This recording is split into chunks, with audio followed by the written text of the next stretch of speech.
The Kingdom of the Netherlands is also the kingdom of bicycles, and there are more bicycles than the total population in this country. There are 7.5 million people living in this country. Everyone owns on average 1.35 bicycles, which means there are 23 million bicycles. When tourists coming to the Netherlands, most of them will stay in Amsterdam without paying meticulous or detailed attention to what's happening around. They will soon notice that the bicycle infrastructure is ubiquitous in the city. The red asphalt paths highlight where the bicycles are expected to go. If you think that the well-established cycling infrastructure in Amsterdam is only a propaganda for the so-called the Kingdom of Bicycles, I'm afraid that's not the case. At least I don't think so at all. The infrastructure is everywhere in the country. From the cities such as Utrecht, the hometown of Muffe the Bunny, or this high-tech city situated in the south, where many Dutch people may still claim that the city was mostly designed for cars, not bicycles, until the West End harbour corner, Hoek van Holland, which literally means the corner of Holland. You can cycle from somewhere to there and continue a journey across the English Channel.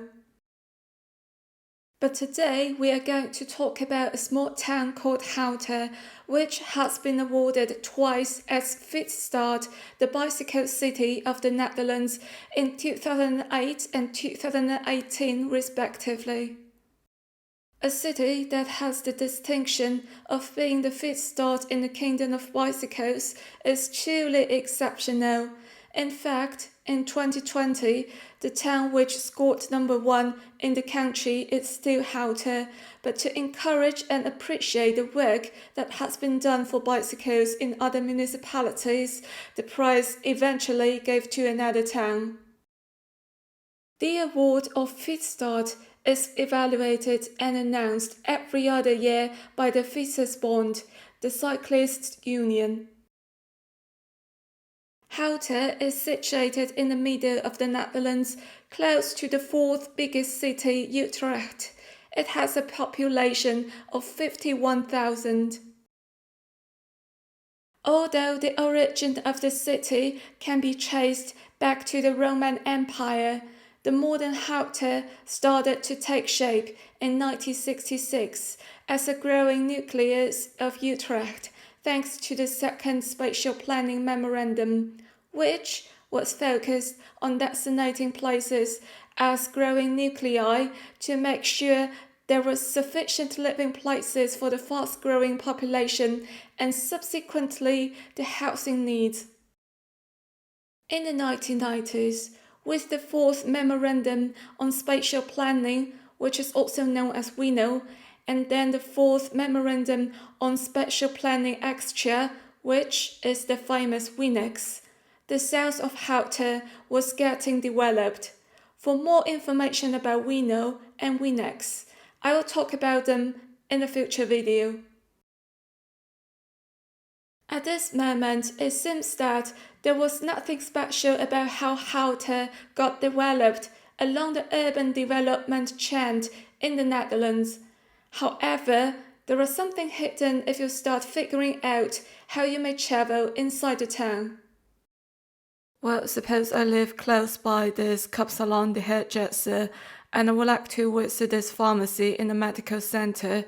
Using a bicycle, it is simply a small trip around 600 meters, which I can complete it in 2 minutes. However, if I use the car, Google Maps directs me to another route, 3.6 kilometers, which takes 7 minutes. Why this happens? If we are going to talk about this, we cannot forget Robert Derks, the urban planner of Houten, who was involved in shaping Houten to what it looks like today from the beginning of the growing nucleus period in 1966, as we mentioned earlier in this video.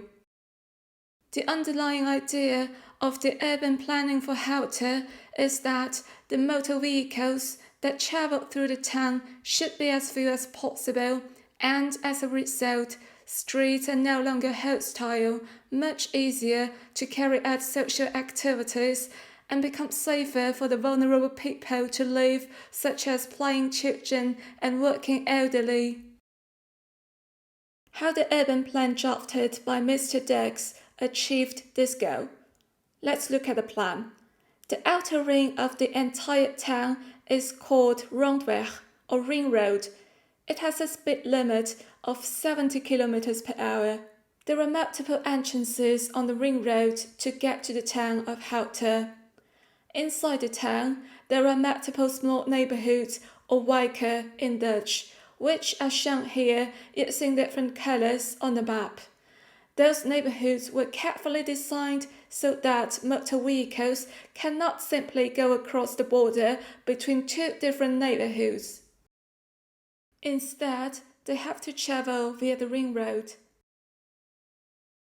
On the other hand, if you're a bicycle user or you're a pedestrian, then you can easily travel across the borders between the neighborhoods thanks to the narrow but high-quality passes between neighborhoods. Furthermore, there is a bicycle network inside the town of Houten, as shown in this map, that different routes are highlighted in different colors. The routes in this network are designated for bicycles with 2 lanes, making it comfortable and rapid to get to the destinations. No worries if you cannot remember the routes. You can easily find the direction signs along your way, where you need them, when you need them. Then, how about long-distance travel? Houten has 2 train stations, the Houten station in the north and Houten Castellum station in the south. Both of them are easy to access by bikes, and there are bike parking facilities either below the station, which is the case of the Houten station, or just a few steps away, which is the case of the Houten Castellum station. By the way, all bus stops in Houten are located on the ring road. There is no bus stop inside the town. This doesn't necessarily mean that Houten is not welcoming cars at all. Instead, each neighborhood has parking spaces, allowing easy access by cars. The old town center even has a few parking lots. How do the town make sure that cars are driving at a low speed so that the residents feel safe enough? When entering the town from the ring road, you will notice that the speed limit has been switched from 70 km per hour to 30 km per hour. Roundabouts, brick streets, speed bumps make sure that the cars cannot drive at a higher speed.